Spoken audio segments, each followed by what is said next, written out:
Hey everyone, welcome back to Gamer Chronicles. Today we're diving deep into Dragon Age Veilguard. After over 50 hours in this game, I've got a pretty solid feel for what BioWare cooked up here. And let me tell you, it's got its highs and lows. So straight up, if you're a new Dragon Age, or you're just a casual fan, this game's going to be right up your alley. But if you're a hardcore Dragon Age fan, well, buckle up. You might find yourself in for a bumpy ride. I still recommend it though, I enjoyed the hell out of it, flaws and all.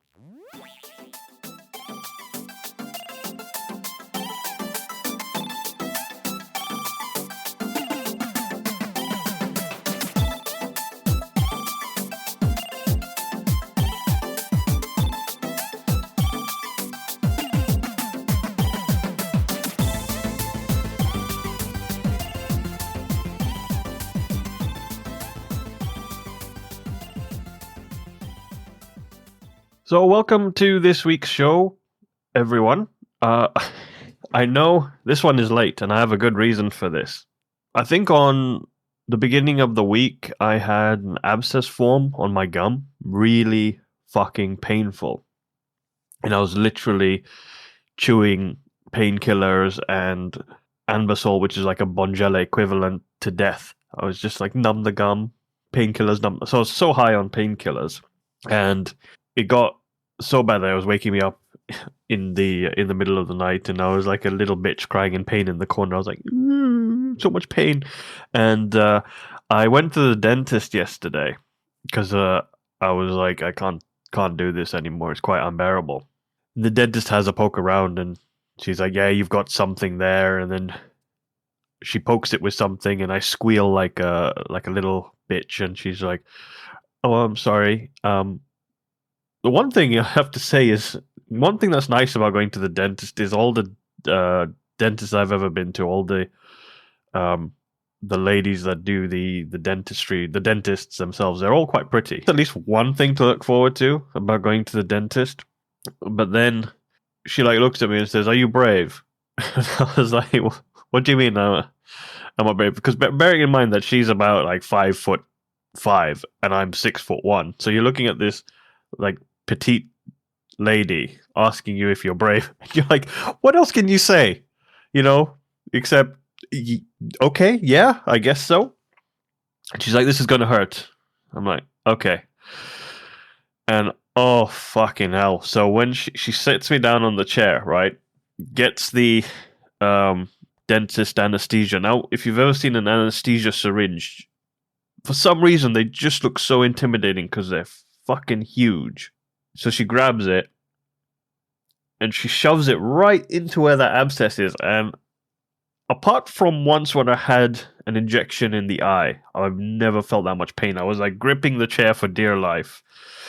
And she was like, calm down. I was like, fucking way, this hurts. Like, she's like, do you want me to stop? I'm like, no, you're already halfway in there. Just get it done. Just do it.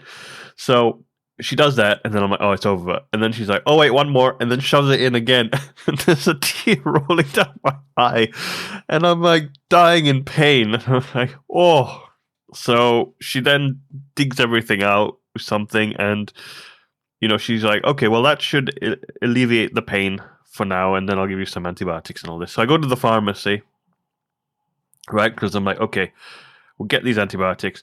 And suddenly, because I'm all numb and stuff, I feel all this liquid dropping down. I'm like, what's that? Anyway, I'm pouring with blood out of my mouth all over my shirt. And the pharmacist is like, are you okay? Would you like a blood pressure check? And I'm like, what? No, what's wrong? And I just tap my hand on my mouth, and it's just covered in blood. I'm like, yeah, whatever. I just need to get my antibiotics and go. And then the dentist said to me it wore off after 2 hours. That was bullshit. It wore off after about 45 minutes, and I was in so much pain. So much pain. I was just sitting there huddled in bed. I picked up the kids from school, and I'm like, you are walking the dog. I'm not doing anything. And I was just there in bed, feeling sorry for myself. So, in a nutshell, that is why this episode is late. Because I apologize. I wanted to have it done and dusted by the usual Wednesday morning rollout. But obviously I'm recording this now on the Thursday. where I usually record it on the Monday or Tuesday. So that's my story. And yeah, next time when she asks, are you brave? I'm just going to be like, no, let me go. I'm going to be a little bitch and run. So yeah, that's my excuse, which I think is pretty good for being late with this week's episode.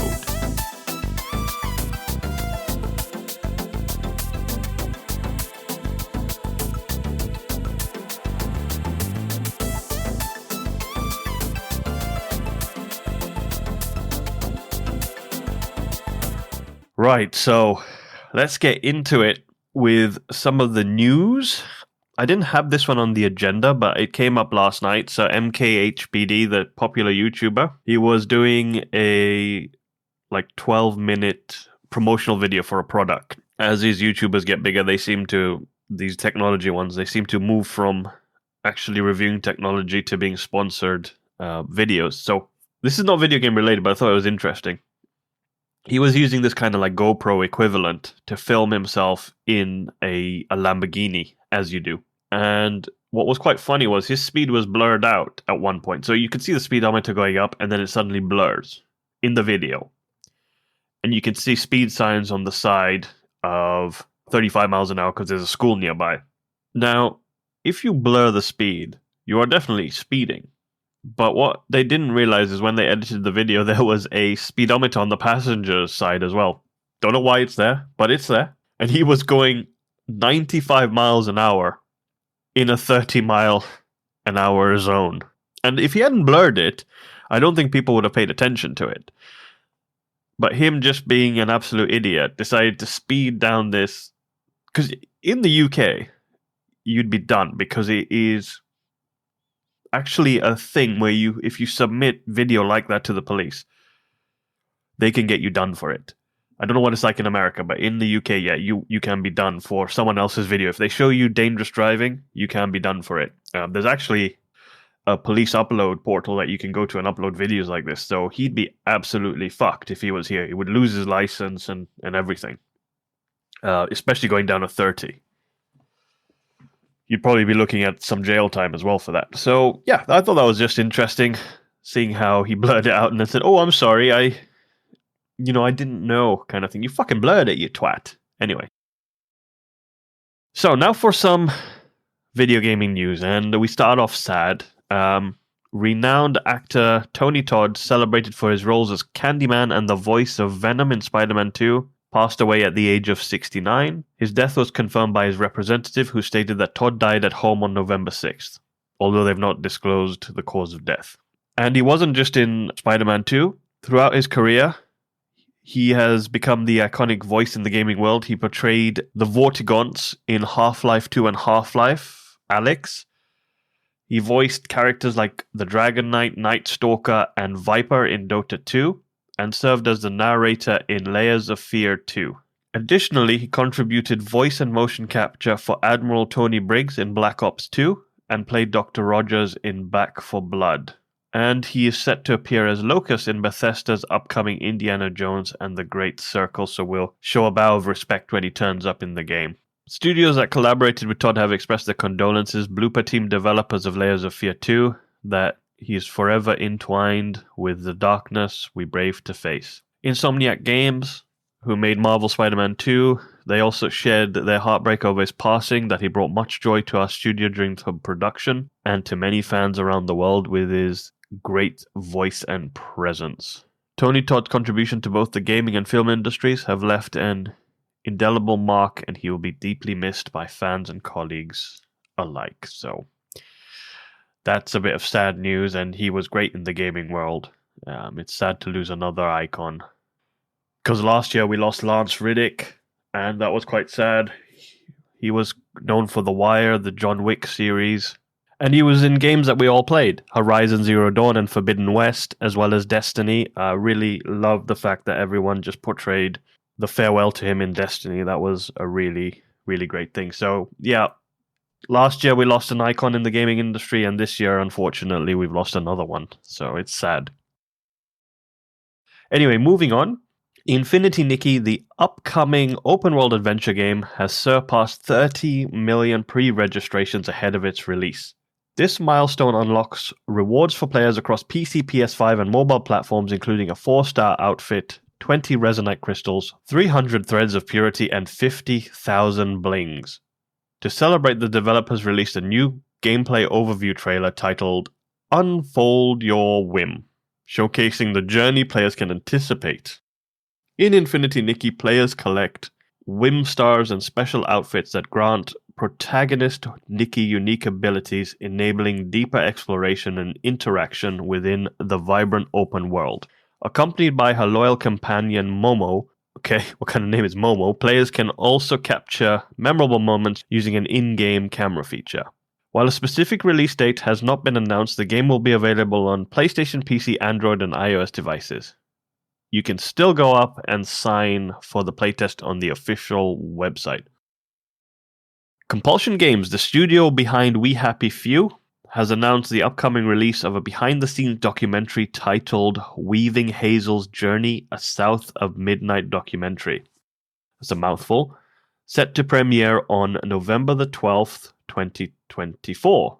This documentary will provide an in-depth look into the development of their forthcoming action-adventure game, South of Midnight. Viewers can expect exclusive gameplay footage and interviews with the development team, offering insights into the game's vision, art direction, music, and gameplay mechanics.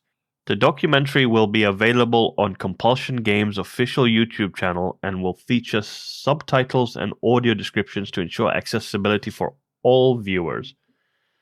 South of Midnight is scheduled for release in 2025 on PC and Xbox Series platforms. To be fair, I'm going to watch this documentary, give it a go, because We Happy Few, I was so psyched when it was in early access, and then I think they got bought out by someone else, and then it all went to shit, and it wasn't the game we were expecting. We were kind of expecting like a BioShock kind of game set in the back time, but it just turned out to not be as good as we were expecting. Anyway, I digress. Next story. This one, I love. Scalpers. Greedy fucking bastards who are aiming to profit from the PlayStation 5 Pro's release are facing unexpected challenges due to the console's widespread availability. So if you remember, during the pandemic, these pricks were going out, buying all these consoles, Xboxes, PlayStations, even Nvidia cards, and they were upping them by, some of them double the price, and people were paying it because it's Christmas, your child wants it, you want it, and there's nothing else to do because it's the pandemic, you can't go out. So what do? You have to pay upwards of like £700, £800 for these consoles, and it was disgusting what was happening. But anyway, now payback. So in the UK, numerous eBay listings show the PS5 Pro, which retails at £700, now being offered for less than its retail price, with some auctions starting between $510 and $670. Similarly in Japan, while the console is sold out at most retailers, resellers on platforms like Mercury are listing it for only 10,000 to 20,000 yen above retail, which is approximately $65 to $130. After accounting for platform fees and shipping, many of these resellers are either breaking even or incurring losses. Although the PS5 Pro's external disk drive, which is retailed at $80 or £100, because Sony are also greedy bastards, bearing in mind £100 is about $130, is experiencing shortages and is being resold at significantly higher prices, from $150 to $250 on eBay. Because you can go without the disk drive, so I don't think they're going to sell those. So these greedy bastards are actually getting what they deserve, and hopefully a lot of them will just make a huge loss. Just don't buy it from them, because that would even be better. If you don't buy it from them, then they've made an even worse loss, because then they've ended up with all this stock that they can't sell, and if they were smart, they would just return them to where they bought them from. That's what you would do, wouldn't it? You would have bought these consoles and then you just take them back. So who knows why they just don't do that. Anyway, moving on, for you lucky people who have got a console with a disk drive, Game Science has announced that the physical edition of Black Myth Wukong for PlayStation 5 will be released on November 15th, 2024. This follows the game's initial digital launch on August the 20th, 2024 for PC and PS5. The physical edition will be available in both standard and collector's versions, with the latter including exclusive items such as an art book, a soundtrack CD, and a detailed figurine of the protagonist. Finally, they're including something non-digital, because it is such bollocks that we've gone from these amazing things where you could get a figurine to what we're getting today, which is just like extra armor that you pay an extra like £30 for. Absolute bullshit. But this is good. So the Xbox Series X version of the game is still in development with no confirmed release date at this time, which is a surprise because usually when you get something on PC, it just comes on Xbox because they're quite easy to develop for each other. But maybe it was a PlayStation exclusive for consoles, I don't know. And finally, this goes from last week's news, but we know more. In September 2024, Nintendo and the Pokemon Company filed a lawsuit against Pocket Pair, the developer of Palworld, alleging infringement of multiple patents. Pocket Pair has since identified the specific patents in question. So if you want to look these up, they are on Google Patents. You can look them up, and it's quite good because it translates them. This is how I found what they were, because some of them just said undisclosed, but you can find these on Google Patents if you type in the patent numbers. So patent 7545191. This pertains to gameplay mechanics of capturing in-game characters by throwing an object at them, similar to the Pokeball mechanism in Pokemon games. Patent 7493117 is very similar to the above. I couldn't find a huge difference between the two. I guess I don't know what they are. So anyone who's into that and can read between the lines can see. And then finally, patent 7528390. Riding a mount, or I should say different mounts. So this is where you can ride basically anything in the game. And this is absolute bullshit because there are so many games that let you do this, that let you ride multiple mounts. Ark Survival, for example, lets you ride whatever you want. And you know, a lot of games with mods. The Witcher, for example, if you mod it, you can then ride a griffin. So does this mean that rideable mounts won't be a thing now?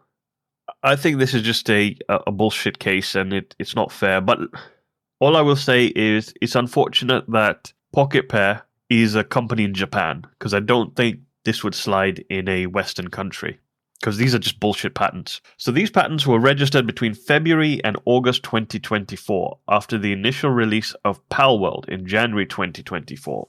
Nintendo and the Pokemon Company are seeking an injunction against Palworld and compensation of 5 million yen, which is the equivalent of $32,000 plus late payment damages from Pocket Pair. In response, Pocket Pair has stated its intention to assert its position through future legal proceedings.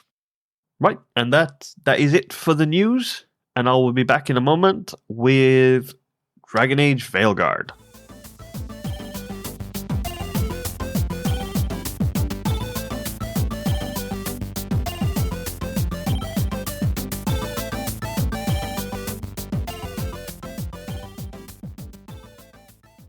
Alright, let's start with the technical stuff.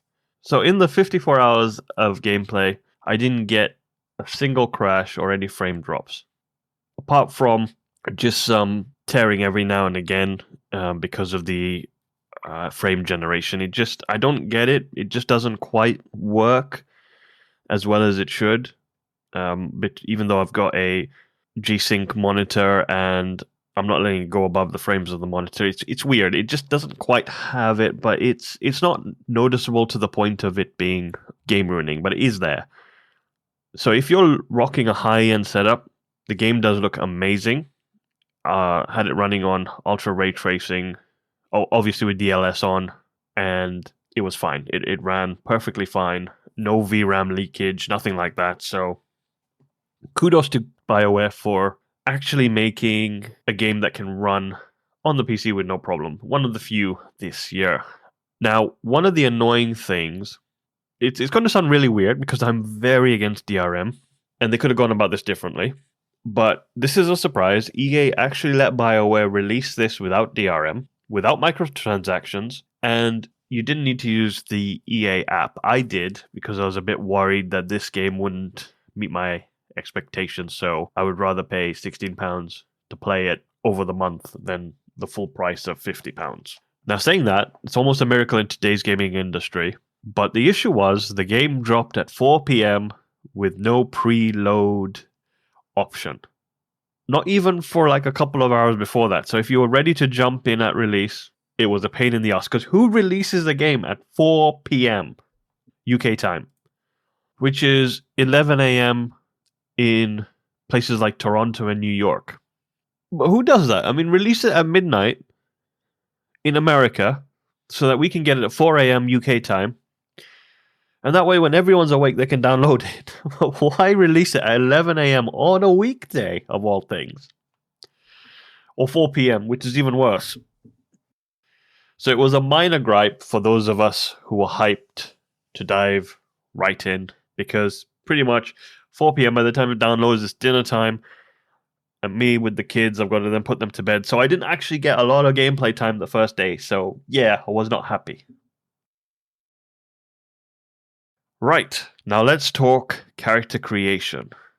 This is where we get some pretty good customization options in Dragon Age. You can actually adjust the body shape this time, and for anyone who's curious, yes, you can give your character a massive ass and a massive bulge. Be it male or female, you can give them both a bulge. That doesn't matter. Now, this is going to sound really bad, but Cyberpunk had obviously very amazing graphical customization. You could pretty much have your character naked. This one, you can have them from the waist up naked.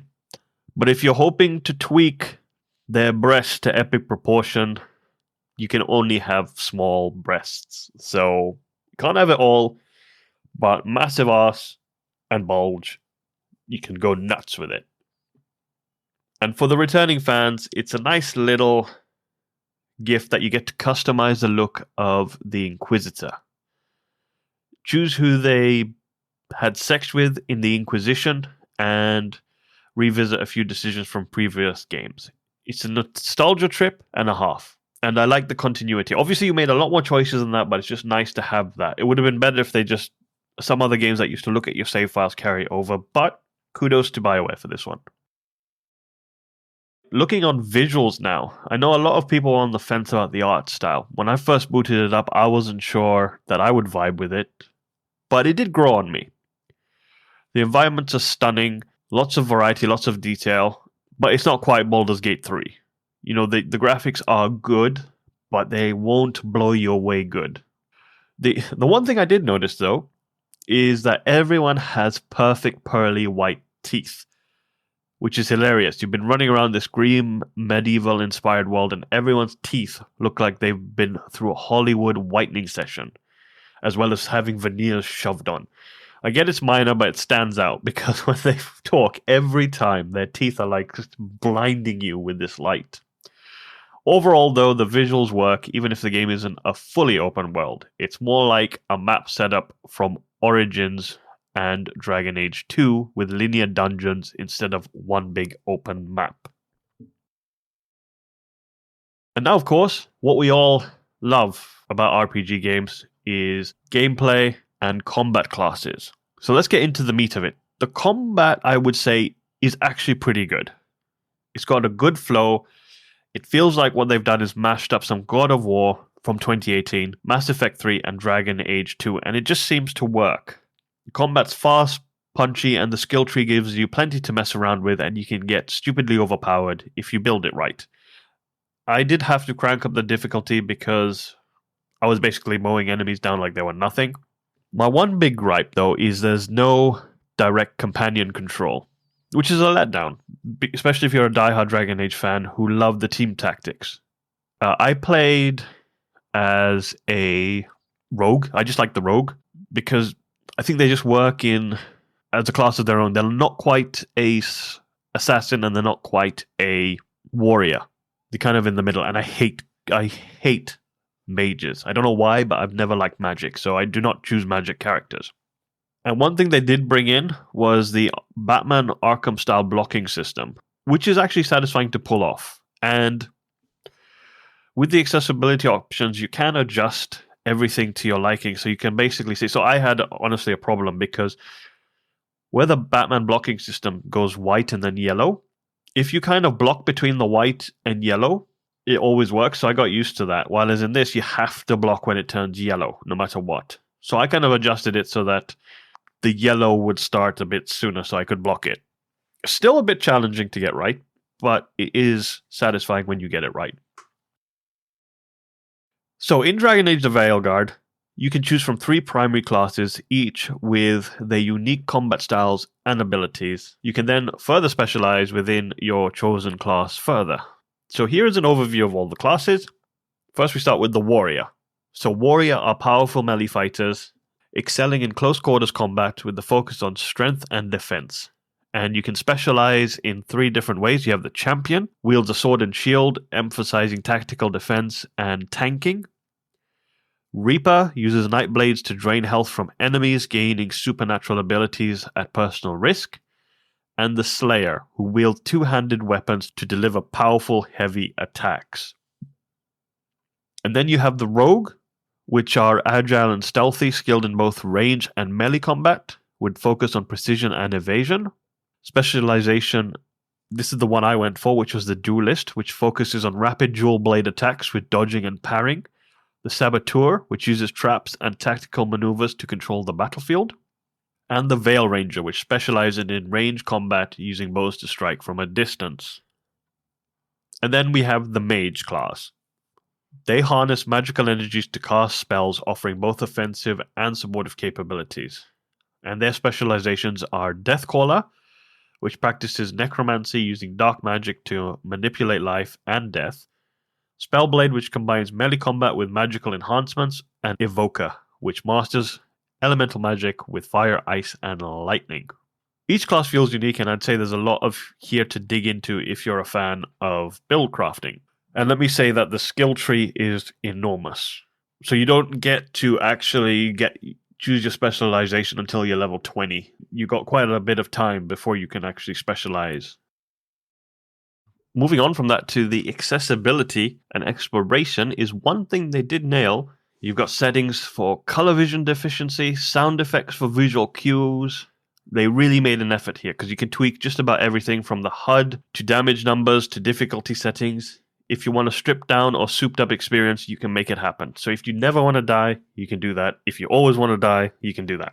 Now, in terms of exploration, you have to poke around every corner, nook, and cranny because there's treasure just placed in the most obscure, strange places, so you have to look for everything, as well as some quests as well that don't show up unless you're in the right spot. You should go off the beaten path, and you'll find plenty to do.